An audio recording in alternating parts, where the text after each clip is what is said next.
Hello everyone, my name is UltimoFive, and today we're going over the Tipedo Prime, Shaolin Spade. Tipedo Prime is the Prime version of Tipedo from Equinox Prime's release. In order to obtain Tipedo Prime, one must open a variety of relics that contain the blueprint, handle, and 2 ornaments in order to make it at the foundry. Requires a mastery rank of 10, comes with a V and D polarity slot, and alongside this a R stance slot. Because of this, the builds on this weapon require 3 forma.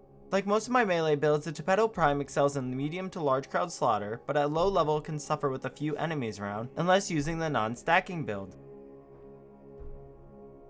The Tipedo Prime has a lot of buffs when compared to the original Tipedo in different areas. These stats would be higher base damage, higher critical chance, higher critical multiplier, higher status chance, and the only nerf the Prime received compared to the original is a lower attack speed.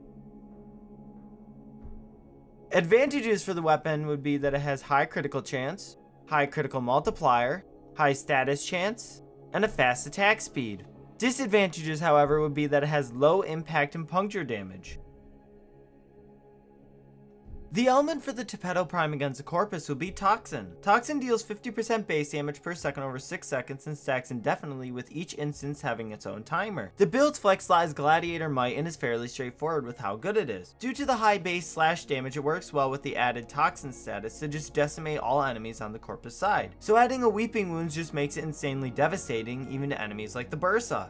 The elements for the Tipedo Prime against the corrupting Grineer will be Viral and Slash. Slash's status effect is Bleed, and after 1 second it deals 35% of the base damage per second for 6 seconds, which bypasses armor. The build's flex slot is Gladiator Might and works very well. Carnage Mandible is on this build in order to balance out Slash and Viral procs, so that you aren't just hitting mainly Viral. As well as this, the 53% status chance works well enough with how fast you are hitting because of Berserker, so Weeping Wounds isn't even necessary.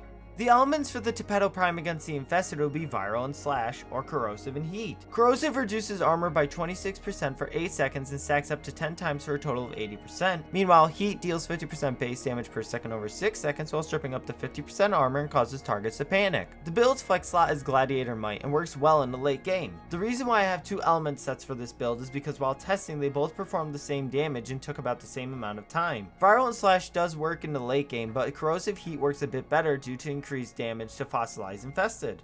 The elements for the Tipedo Prime with a non-stacking build will follow Toxin for Corpus, Viral and Slash for Corrupting Grineer, and Viral Slash or Corrosive Heat for the Infested. This build is for people who want to use the weapon for priming condition overload, or for those who don't like stacking for increased critical chance or damage. Note that this build is mainly for those reasons I have listed, and that this weapon does perform well against high-leveled Corpus and Infested enemies. Feather Strike, in place of primed Feather Strike if you don't have it. Pressure Point, in place of primed Pressure Point if you don't have it. Amalgam Organ Shatter, in place of Organ Shatter if you like using heavy attacks and don't mind the 5% critical damage loss. Gladiator Rush or Drifting Contact, in place of Gladiator Might if you don't have Naramon Focus or can't handle the combo chain duration.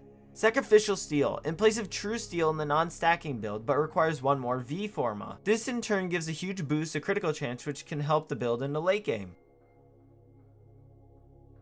Flailing Branch, it just isn't as smooth and doesn't flow through the battlefield like Clashing Forest. There are several ways to enhance critical chance and damage for this weapon. For instance, for damage, Rhino's Roar, Nova's Molecular Prime, which makes all sources of damage increase by 100% against primed enemies, Saren's Toxic Lash mixed with her Spores abilities, Mirage's Eclipse mixed with her Hall of Mirrors adds a massive damage bonus during the day or in light, Banshee's Sonar, which gives a huge damage multiplier, Equinox's Rest and Rage in day form makes targets more vulnerable to damage, and Valkyrie's Warcry, which bolsters attack speed, in turn increasing DPS. For critical chance, Harlow's Covenant can add up to 50% critical chance and 200% on headshots. The Adarza Kavat with Cat's Eye can give a 60% critical chance boost, and Smita Kavat with Charm can give a 200% crit chance. Arcane Fury, upon critical hit, 60% chance for 180% melee damage to melee weapons for 18 seconds.